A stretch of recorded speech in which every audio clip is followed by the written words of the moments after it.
Dankie vir jou raad, Amy. Sy sê, ons rol hom sag soos 'n lemoen en dan suig ons hom uit.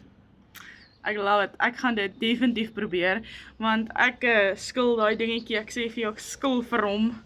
En dan dink ek, druk ek meeste van die juice uit, as die skil uiteindelik af is en die pit is nogal groot, so dan sukkel ek 'n bietjie om die vleis uit die vrug uit te kry.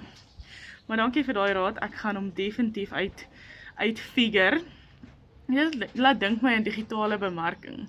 Die eerste keer toe ek instap, moes ek ook maar goedjies uitfigure. Ek moes ook maar die leer, daai leer, hoe om my skilletjie af te haal, nie geweet daar's 'n put in die middel nie, jy weet daai tipe van goed. En dit is die lewe, as jy vandag by 'n werk instap, jy gaan leer.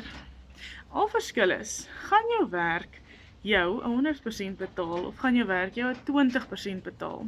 Byvoorbeeld as jy goed verkoop, ek het dit op 'n tyd gedoen, jy verdien 20-30% kommissie. Waar met 'n aanlyn besigheid, spesifiek die Legacy Builder program, verdien jy 100%, een keer opstelkoste, geen maandelikse uitgawes, en so maak jy geld aanlyn. Vir enige iemand wat wil leer hoe om geld aanlyn te maak, my WhatsApp nommer is net hier, WhatsApp of bel my, of skryf net vir my Amarula in die comments, ek help jou graag.